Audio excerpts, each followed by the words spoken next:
ایک پاسبانی جذبہ۔ مؤثر طریقے سے لوگوں کی خدمت کرنے کے لیے ہمیں پاسبانی دل رکھنا ضروری ہے۔ میں راشد یونس ہوں۔ یہ اصول ایک دلچسپ سوال پیدا کرتا ہے، اور یہ سادہ الفاظ میں یہ ہے کہ گلاطیوں کے ایمانداروں کے ایمان میں بظاہر کمی پر پولس کا واضح غصہ اس کی پاسبانی جذبے کے ساتھ کیسے مطابقت رکھتا ہے۔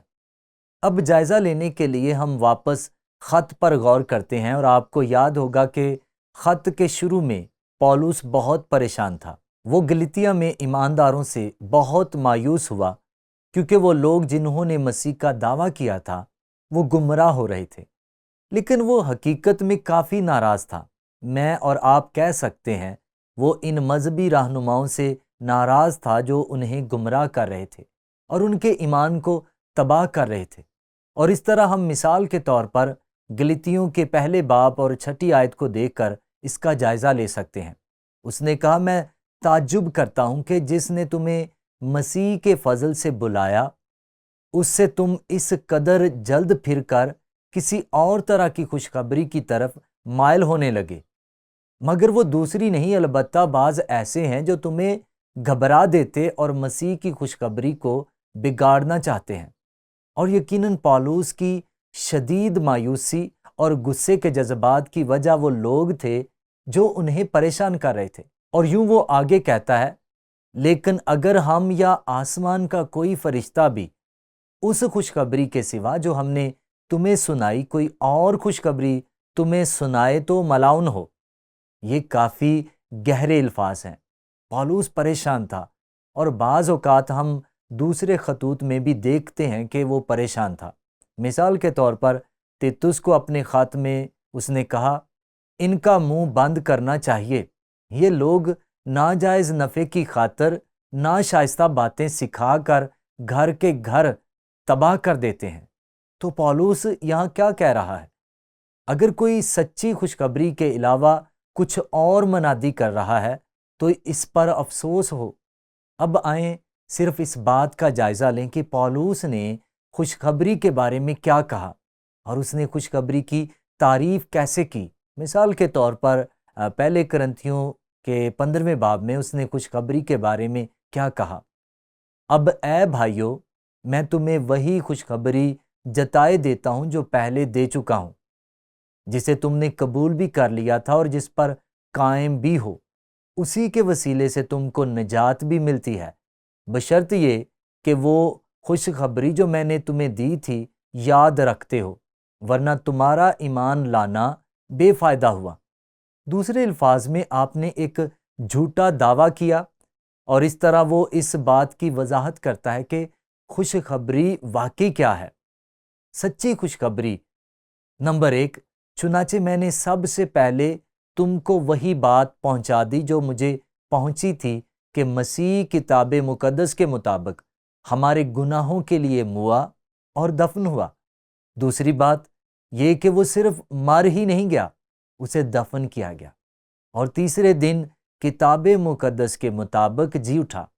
دوسرے لفظوں میں یسوع مسیح کی خوشخبری میں ہمارے گناہوں کے لیے مسیح کی موت اور اس کا جی اٹھنا شامل ہے، اور مسیح اور اس کی خوشخبری کے پیغام پر ایمان لا کر ہم بھی نئی زندگی کے لیے جی اٹھتے ہیں اور یسوع میں نئی زندگی پاتے ہیں۔ اس کے نتیجے میں پولس اور برناباس کے گلاطیہ میں ان کلیسیاؤں کو قائم کرنے کے بعد جھوٹے استاد ان میں آ گئے، خاص طور پر یہودی مائل مسیحی ان کو گمراہ کر رہے تھے، اور یہ کہتے تھے کہ وہ ایمان کے وسیلے سے فضل سے نہیں بچ سکتے، انہیں شریعت کی پاسداری کرنی ضرور ہے۔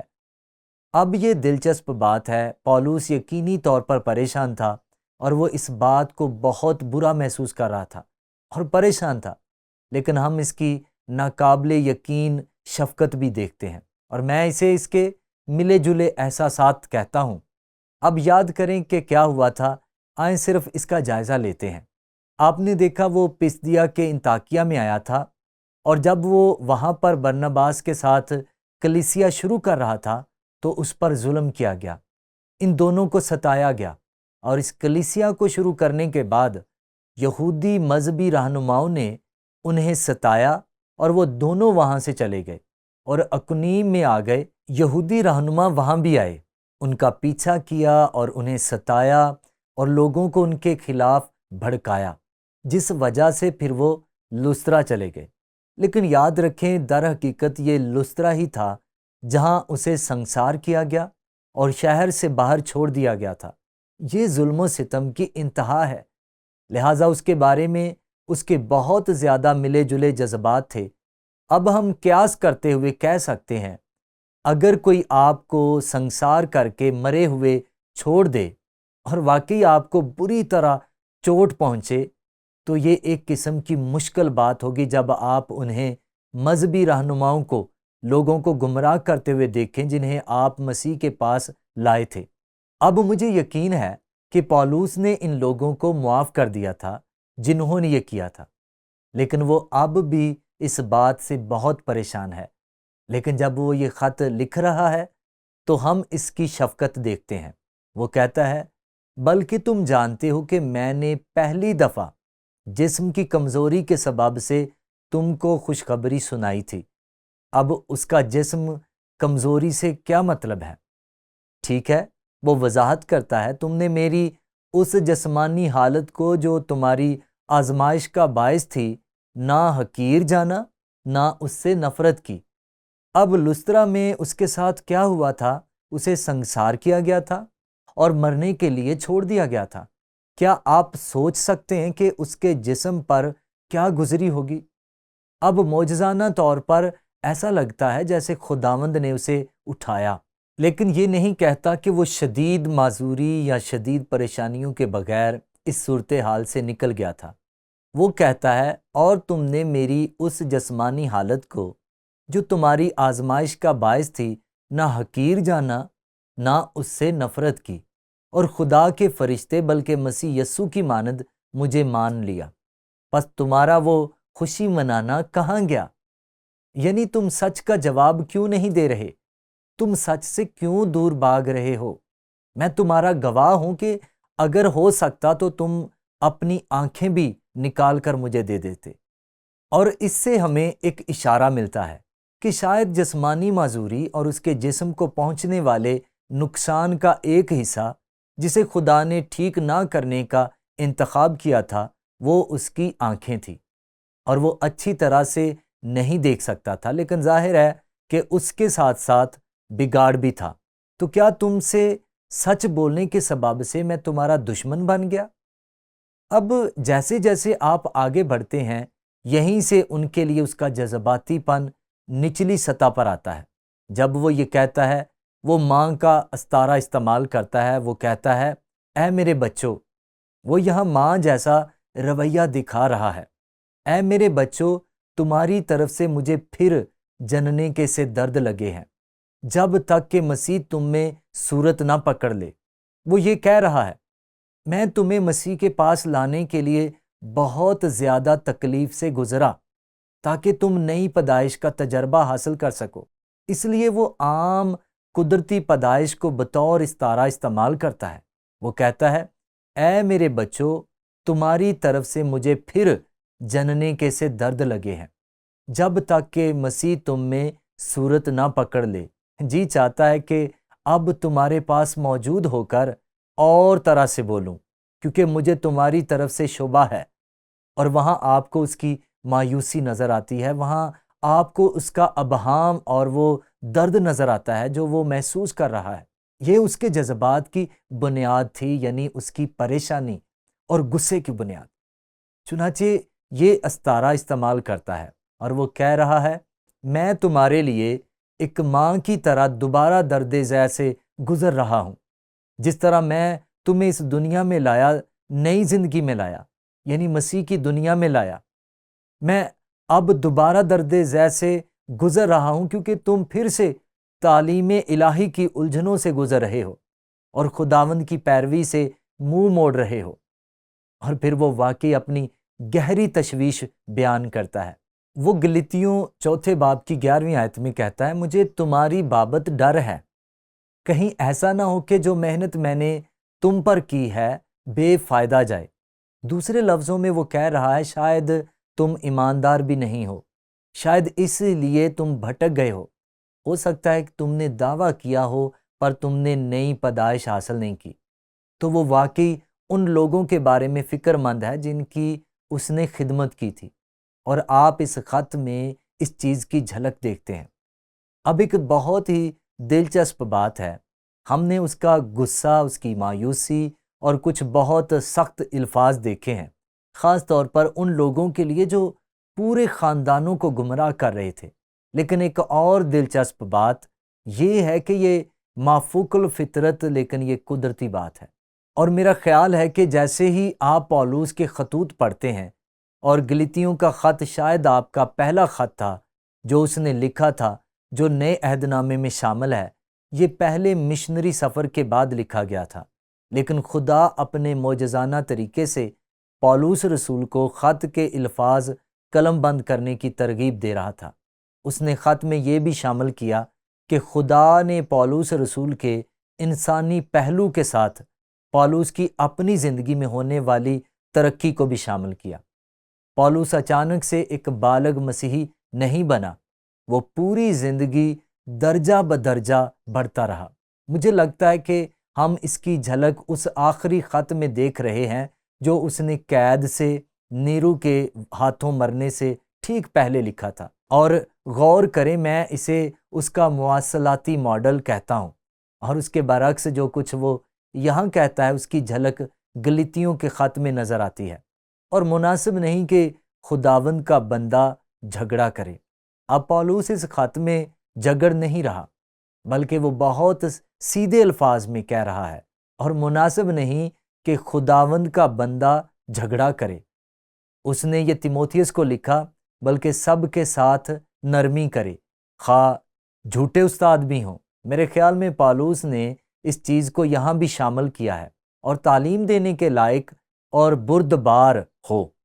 خاص طور پر اس خط میں پولوس صبر سے کام نہیں لے رہا تھا، اگرچہ مجھے لگتا ہے کہ اس کی مایوسی، اس کا غصہ بہت قابل فہم ہے، لیکن مجھے لگتا ہے کہ اس نے اپنی ایسے لوگوں کو سنبھالنے کی صلاحیت میں بھی اضافہ کیا جو ضدی تھے، جو بحث کرنا چاہتے تھے، جو لوگوں کو گمراہ کر رہے تھے۔ اس نے کہا ہم بلکہ سب کے ساتھ نرمی کرے اور تعلیم دینے کے لائق اور بردبار ہو، اور مخالفوں کو حلیمی سے تادیب کرے۔ یہ ایک دلچسپ تضاد ہے نا؟ اس تعلق سے جو کچھ اس نے گلتیوں میں لکھا تھا، اب میں یہ نہیں کہہ رہا کہ اس کا غصہ جائز نہیں تھا، بلکہ میرے خیال میں یہ بہت جائز تھا۔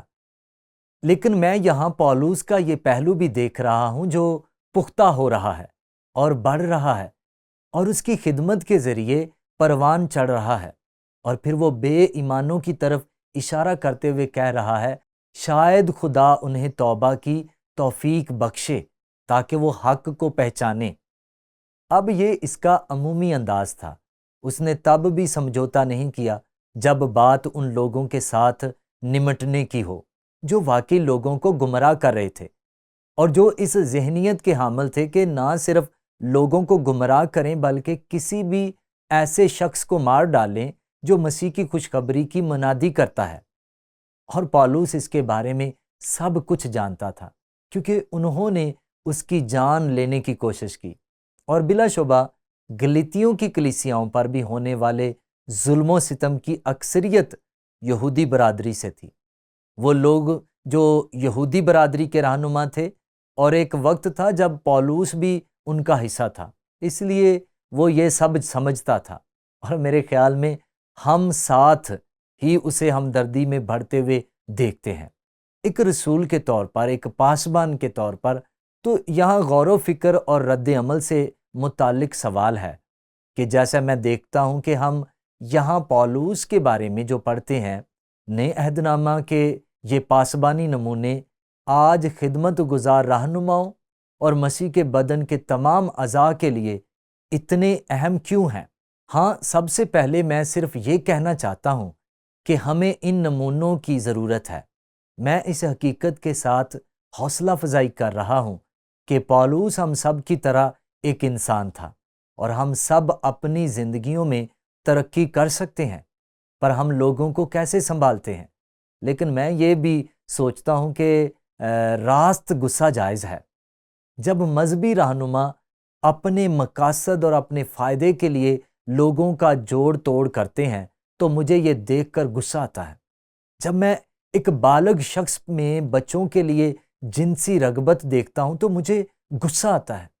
جنسی شکاری، یہ چیز مجھے بہت غصہ دلاتی ہے۔